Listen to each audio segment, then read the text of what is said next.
വന്നല്ലോ വനമാല.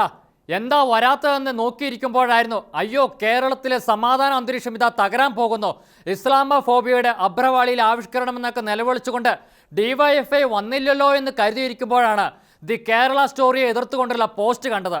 സത്യം പറയാലോ, ഇപ്പോഴാണ് സമാധാനമായത്. നമ്മൻ്റെ ആളുകളെ പറഞ്ഞാൽ പ്രതികരിക്കാൻ സാധാരണ ഇത്ര വൈകാറില്ലാത്തതാണല്ലോ. AI ക്യാമറയുടെ പുകിലൊന്ന് ഒതുങ്ങാൻ നേരമെടുത്തുകൊണ്ടായിരിക്കും അല്ലേ? സാരമില്ല അണ്ണ, വൈകിയാണെങ്കിലും അണ്ണൻ വന്നല്ലോ, നമുക്കത് മതി. ബ്രണ്ണൻ കോളേജിലെ പെൺകുരിശെടുത്ത് മാറ്റിയായിരുന്നോ? അത് ആവിഷ്കാര സ്വാതന്ത്ര്യം. അപ്പോൾ ഇതോ മതവികാരത്തിൻ്റെ മാരക വ്രണപ്പെടൽ. ഭയങ്കരം തന്നെയാണോ എൻ്റെ ഈശോ. ഇത് പറഞ്ഞപ്പോഴോ ഞാൻ ഓർത്തത് ഈ പേരിൽ ഒരു സിനിമ ഇറങ്ങിയപ്പോൾ അണ്ണന്മാർ കണ്ണിലസുഖത്തിന് കണ്ണട വെച്ചിരുന്നുകൊണ്ടാണോ എന്നറിയില്ല അത് കാണാതെ പോയത്. എന്നാലും കാണേണ്ടത് കാണുന്ന കാര്യത്തിൽ അണ്ണന്മാർ സൂപ്പറാ.